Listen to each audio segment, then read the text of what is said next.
Hello everyone, and today I wanted to talk about One Piece theory that I've had for a little while, basically since Enies Lobby, and that was basically confirmed to me, maybe not confirmed to the world, but confirmed to what I'm thinking as a theory in about episode 0 for the Goldie Roger specifically.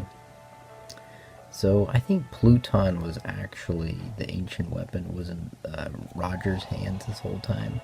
And I know a lot of people have had holes in that theory and said, oh, well, if Tom made that ship, he would have cared more about getting rid of it. And it's like, he didn't want to admit, think about this, he did not want to admit that he really made this thing. Why would he? And why would they care so much about whoever made this ship? And why would they care so much about the ship itself? Well, I think that has a lot to do with one of the ancient weapons. We've already seen Poseidon. We've already gotten a ton of stuff on Poseidon.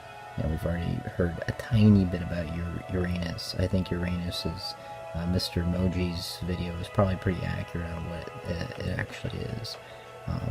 A changing weapon that changes all the time and tells you who would be a threat to your power at the same time. Anyways, I think Pluton for sure might not have been the biggest one, but maybe they just saw some of the blueprints and said, you know, Tom said, I'll just apply some of them, not all of them. And so that's how he's able to get out of Shinky's thing, is he just was able to get away because it's one of the ancient weapons.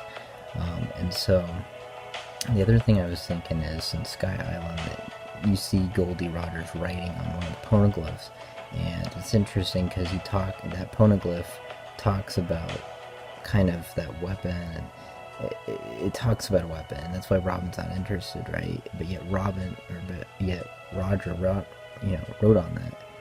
And I think that's why Shanks is in possession of the ship somehow still. And so it's like a prototype 1 of Pluton, and they're like, and the world government's like, nah, like wherever it is, like that's why Shanks is so important, because he holds one of the weapons. That's why he's able to. I already saw a spoiler where he meets the Gorosei or something, so I guess that would explain that. I don't have any context to that, so I don't really understand, but that's what I would get out of that. The other thing I'm thinking for Pluton is that it's brought up with Frankie and stuff like that, so maybe it's the same thing with the Straw Hats, where he applies some of it, but he doesn't like make the Pluton weapon, you know what I mean?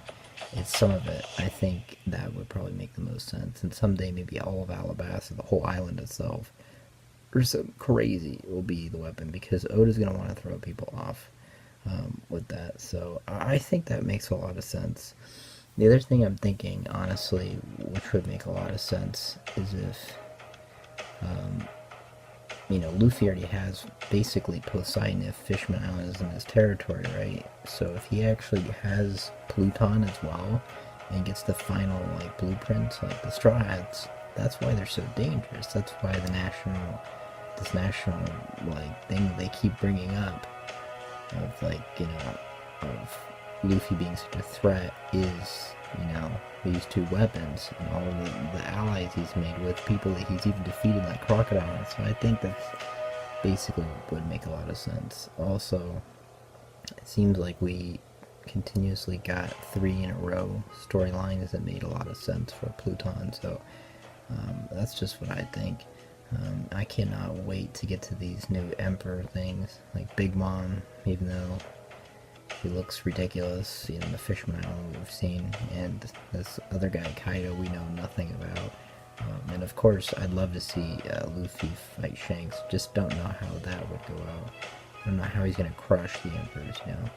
So that'll be something to consider and talk about, but yeah, till the next time.